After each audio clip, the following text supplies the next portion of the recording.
In the heart of Babylon, gold was more than metal. It was a symbol of security, opportunity, and wisdom.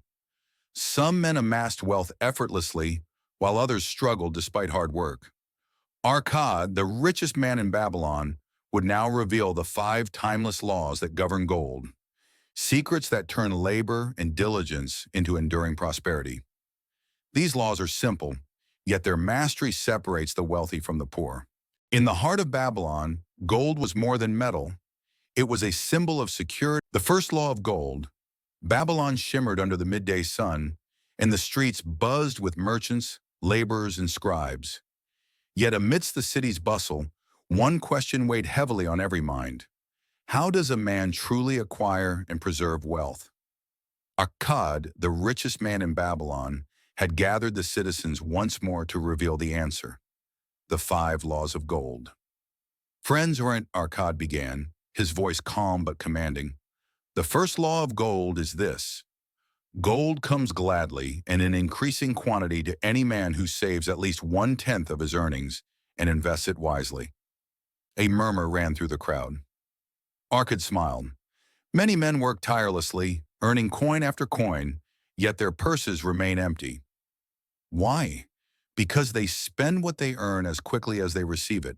They fail to honor the first law. To acquire wealth, one must first keep a portion of every coin earned, save it, protect it, let it grow. He paused, letting the words settle. Consider this: a farmer plants seeds not for a single day's harvest, but for a future filled with abundance. The seed must be set aside, nurtured, and given time to grow. So it is with gold. 1/10 saved may seem small today, but over time, it multiplies, forming the foundation of your fortune. A young merchant spoke up. Master Arkad, but what if our earnings are too small to save? Arkad shook his head gently. Then start even smaller. Save a single coin if that is all you can spare. The act of saving teaches discipline and begins the flow of gold into your hands. It is not the size of the coin, but the consistency of saving that matters. Gold responds to diligence, not to chance. He continued, the first law also emphasizes the importance of investment. Saving alone does not create wealth. Gold must be put to work. Invest wisely in ventures that are safe and profitable, and your gold will grow. But never entrust your earnings to schemes you do not understand. Gold that is mismanaged will vanish, and with it, the opportunity to build lasting prosperity. Arkad's eyes swept the hall. Many men have learned this lesson too late, squandering what little they earn. But those who respect this first law, those who save a portion of their earnings and invest with wisdom, find that gold comes willingly, bringing opportunity, security, and the chance to multiply their fortune over time. He leaned closer, voice lowering as if sharing a secret. Remember this: discipline is the seed, investment is the soil, and patience is the sunlight. Together they grow wealth. The man who fails to save, who spends without thought, will see gold pass through his hands like water through a sieve. The man who saves and invests will see his purse grow, steadily and surely, until fortune itself seems to favor him. Arkad straightened, letting the lesson echo across the hall. The first law is simple, yet profound. Save at least 1/10 of your earnings. Guard it. Invest it. Let it grow. This law is the foundation upon which all other laws of gold are built. Ignore it, and no other law can save you. Obey it faithfully, and the path to wealth opens before you. The citizens of Babylon listened in silence, understanding for the first time that acquiring gold was not a matter of luck, inheritance, or fleeting opportunity. It was a matter of discipline, action, and knowledge. By saving, investing, and respecting the first law, they could begin the journey from labor to lasting prosperity. Arkad concluded softly. Remember, friends, the coin saved today is the seed of your fortune tomorrow. Begin now and let your gold work for you, steadily, surely, and faithfully. The second law of gold: the city of Babylon hummed with life as Arkad addressed the citizens once more. The first law had taught them the importance of saving and investing.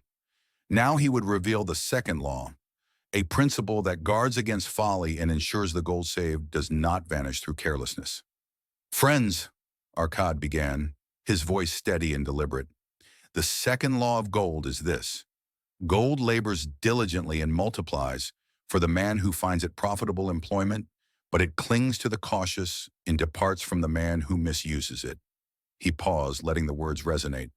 Many men think that gold will grow by sitting idle, as though mere possession could produce wealth. But gold is like a worker. It must be employed wisely. Invest in ventures that are secure and produce steady returns. Let your gold labor for you, so that it grows and multiplies. A merchant raised his hand. Master Arkad, how do we know which ventures are safe? Arkad smiled knowingly. Observe, inquire, and seek counsel. Study those who have succeeded before you. Do not rush into schemes that promise wealth without reason. Gold, when mismanaged, vanishes swiftly, leaving the man poor and regretful. But when employed prudently, it works tirelessly, increasing steadily and faithfully. He gestured to a young scribe in the crowd. Imagine a coin entrusted to a skilled craftsman. The craftsman uses it to produce goods, sells them at fair value, and returns the coin with interest. That is gold at work. Now imagine the same coin given to a reckless gambler. It disappears in a single night, lost forever. This is the difference between profitable employment and carelessness. Arkad's voice softened, drawing the listeners closer. The second law teaches us two things. First, gold must be given work that produces returns. Second, we must avoid ventures we do not understand or trust. Risk is part of life, but reckless risk is the enemy of wealth. Prudence, knowledge, and careful judgment protect both your purse and your future. He paused, letting the lesson settle. Consider the wealthy men of Babylon who built their fortunes. They did not amass gold by chance. They employed it wisely. They sought counsel, diversified their investments, and protected their principal. In doing so, they created streams of income that multiplied steadily, ensuring that fortune favored them over time. A young laborer whispered, Master Arkad, what if we cannot find safe ventures? Arkad's eyes shone with quiet authority. Then start small. Even modest ventures approached with knowledge and care will allow your gold to work. Over time, experience teaches discernment, and your investments grow in both size and safety. The key is action guided by wisdom. Idle gold benefits no one.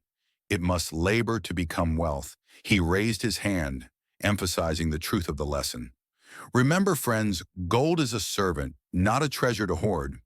Give it work, protect it, and let it multiply. Neglect it, misuse it, or entrust it blindly, and it will leave you empty-handed.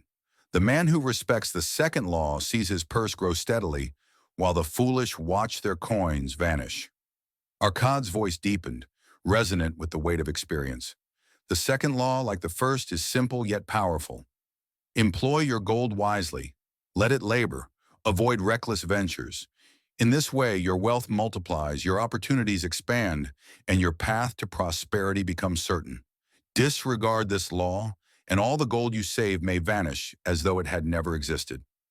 And so the citizens of Babylon began to understand that wealth was not only about saving, but about action and discernment. Gold, properly employed, became a faithful worker. Gold misused, a fleeting illusion. Those who followed this law laid the foundation for enduring prosperity, where labor, wisdom, and opportunity work together to build lasting riches. Arkad concluded softly, let your gold labor for you, steadily and safely, and you shall see it multiply. Respect this law, and the doors to enduring wealth will open before you. The third law of gold, Babylon's sun dipped toward the western walls, casting long shadows across the busy streets. Merchants counted coins, artisans polished wares, and the citizens gathered once again to hear Arkad reveal the next secret of wealth. The first two laws had taught them to save and to employ gold wisely. Now came a law that ensured their wealth would endure through discipline and prudence. Friends, Arkad began, voice calm yet commanding, the third law of gold is this. Gold flees the man who invested in businesses or purposes with which he is not familiar or which are not approved by those skilled in its handling. A murmur ran through the crowd. Arcad continued, "Many men, eager for quick profit, entrust their gold to ventures they do not understand. They hear of a trade, a scheme, or a distant caravan that promises riches beyond measure. Without study, without counsel, without prudence, they give their gold to strangers, and in a single night it is gone. This is the folly of the inexperienced." He raised a hand to emphasize the point. Gold cannot be commanded by ignorance. It must be entrusted only to those who understand its handling, to ventures that are secure and proven. The man who acts without knowledge is like a blind traveler in the desert. No matter how strong, he will stumble and fall. Gold flees the unwise, yet remains faithful to the prudent. A young merchant spoke up. "Master Arcad, how do we know which ventures are safe?" Arcad smiled knowingly. "Seek counsel from the experienced. Study the trade. Observe those who have prospered. Do not act on rumor, temptation, or fear. Learn first, then invest. Gold rewards wisdom and punishes ignorance. Even a small coin, entrusted wisely, will multiply steadily. A fortune, misused, disappears overnight." He leaned forward, voice softer now, almost as a whisper to the listeners' hearts. "Consider a craftsman with skill in weaving. If he is given gold to trade spices in a distant land, without knowledge of the trade or route, the gold is likely to vanish. But if it is entrusted to a merchant skilled in trade, the gold works, multiplies, and returns. Knowledge and prudence are the companions of enduring wealth." Arcad's eyes swept across the crowd. "The third law teaches discipline. Do not chase hasty profits. Do not allow greed to cloud judgment. Invest only where knowledge, skill, and experience can guide the gold safely. This law protects your principal, ensures steady growth, and lays the groundwork for lasting prosperity." He paused, letting the lesson settle. "Observe the wealthy men of Babylon. Their gold did not grow by chance. It was invested wisely, guided by counsel, and protected by knowledge. Those who ignore this law may earn briefly, yet they risk losing all. Those who obey it, even modestly, see their wealth endure and multiply for years." Arcad's voice softened, carrying the weight of experience. "Remember, friends, gold is patient and faithful to the wise, but fleeting to the careless. Entrust it only to ventures you understand or to those whose skill is proven. Let prudence guide every decision, and your wealth will grow steadily, protected against misfortune, envy, and folly." And so, as the sun set behind Babylon's walls, the citizens began to grasp the power of prudence. Gold, properly entrusted, became a faithful servant. Gold mismanaged, a fleeting illusion. The third law was simple, yet its mastery separated the wise from the careless, the enduring wealthy from the fleetingly rich. Arcad concluded, "Discipline, study, and wise counsel are the shields of gold. Obey this law, and your fortune will endure. Ignore it, and your wealth may vanish as quickly as it was earned." The fourth and fifth laws of gold. The sun rose over Babylon, bathing the city in a golden glow, and Arcad addressed the gathered citizens one final time in this series of lessons. The first three laws had taught them to save, employ, and protect their gold. Now came the final two laws, guiding how to ensure that wealth not only grows but endures through life and generations. "Friends," Arcad began, "the fourth law of gold is this. Gold is lost by the man who invests in schemes he does not understand, or who follows the counsel of those unskilled in its handling." This may sound familiar, yet it bears repeating because many men still risk their wealth in ventures that promise quick gain. Greed, haste, and ignorance are enemies of fortune. Study every opportunity. Seek advice from the experienced. Do not allow temptation or pride to guide your gold. He paused, letting the weight of his words settle. Gold does not belong to those who gamble blindly. It follows skill, judgment, and prudence. Even a fortune earned with sweat and discipline can vanish in a single careless decision. Learn from others, observe the successes and failures of your peers, and act only when reason and knowledge approve. Arcad's voice grew gentler, more reflective. Now the fifth and final law of gold. Gold flees from the man who does not invest in his own skill and knowledge. The ability to earn more, to act wisely, and to recognize opportunity is the greatest safeguard for wealth. The more capable you are, the more gold will flow to you, and the safer it will remain. He looked around the hall, eyes bright with conviction. A man who grows his abilities, who studies his trade, who improves his judgment, is like a farmer tending fertile land. Every coin he earns is nurtured, multiplied, and protected by his skill. Those who neglect their own learning leave their gold vulnerable, for ignorance leads to poor decisions and missed opportunities. A young apprentice asked, "Master Arcad, how can we know if we are improving enough?" Arcad smiled. "By action and results. Every day offers a chance to learn. Every experience, every challenge, every mistake teaches a lesson. Read, observe, practice, and refine your skills. The diligent worker, the prudent merchant, the thoughtful craftsman, all increase their ability to earn and protect gold. Skill is the companion that ensures your wealth endures." He leaned forward, voice strong and inspiring. "Remember this, obedience to the laws of gold is not optional. Save a portion of your earnings. Put your gold to work in ventures you understand. Guard it with prudence. Continuously improve your ability to earn. This is the path to lasting prosperity. Those who follow these laws see their wealth grow steadily, endure hardship, and pass from generation to generation." Arcad's gaze swept the crowd. Fortune favors preparation, diligence, and wisdom. The man who respects these 5 laws of gold will find that wealth comes naturally, steadily, and reliably. The man who ignores them will see it slip through his fingers, no matter how hard he works. He paused, letting silence fill the hall. Take these laws to heart. Apply them faithfully in your work, your trade, and your life. Wealth is not merely earned, it is guided, protected, and nurtured by discipline and knowledge. Follow these principles, and the path to prosperity will unfold before you, steady and enduring.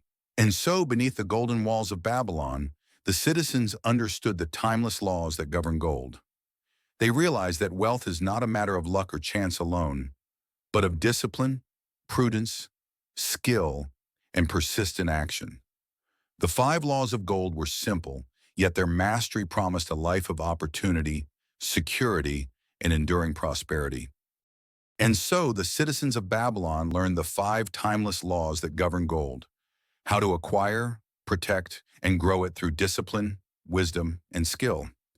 Yet even the most diligent men may need guidance when lending or borrowing, when wealth must flow wisely among others. In the next chapter, we explore the gold lenders of Babylon, uncovering the secrets of borrowing, lending, and making gold work safely for both growth and security.